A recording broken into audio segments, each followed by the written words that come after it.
नमस्कार स्वामी भक्त हो, श्री स्वामी समर्थ। तर आपल्या मराठमोळ्या चॅनलवर तुमचं खूप खूप स्वागत आहे। चला व्हिडिओकडे वळूया।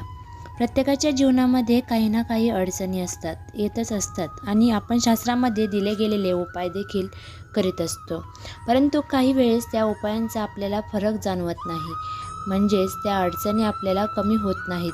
तसेच सतत काही ना काही संकटे समस्या या उभ्या राहतात।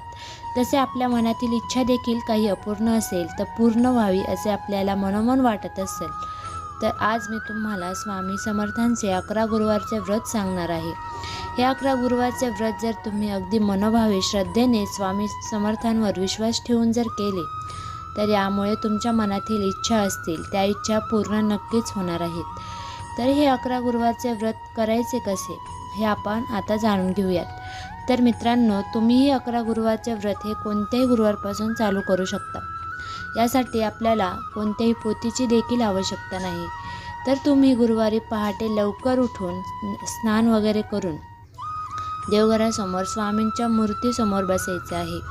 दिवा अगरबत्ती आपली विधिवत दररोजची पूजा देवपूजा आहे, ही देवपूजा करून घ्यायची आहे। तर भगवंताला नैवेद्य अर्पण करताना आपली हस्तमुद्रा अशी असावी, या मुद्रांचे महत्त्व काय हे पण जाणून घेणार आहोत थोड्याच वेळात।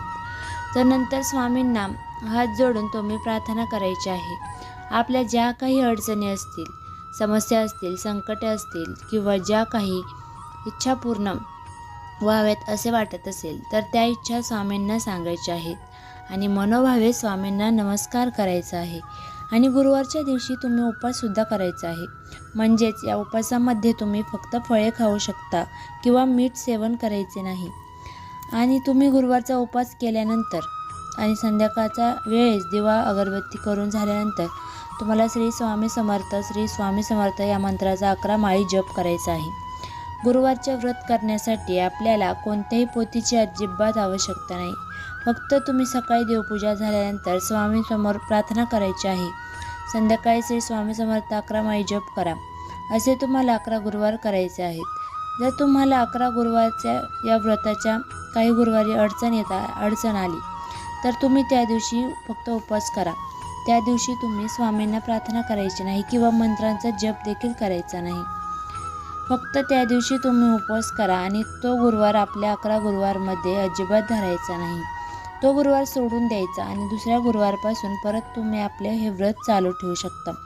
असे तुम्हाला सलग 11 दिवस करायचे आहेत। आणि स्वामींना या गुरुवारच्या व्रताच्या कोणत्याही प्रकारची अडचणी येऊ नये, हे माझे व्रत पूर्ण हवे अशी प्रार्थना देखील करायची आहे। जर तुम्ही हे व्रत 11 गुरुवारचे व्रत अगदी मनोभावे केलं, तर यामुळे तुमच्या ज्या काही मनातील इच्छा असतील, अडचणी असतील, समस्या असतील, या स्वामी महाराज नक्की दूर करतील। तुम्हाला देखील स्वामी समर्थांचे अनुभव येतील। तर अशी ही स्वामींची तुम्ही 11 गुरुवारचे व्रत अवश्य करून पहा। तुमच्या जीवनातील सर्व अडचणी दूर होतील आणि इच्छा देखील स्वामी समर्थ पूर्ण करतील।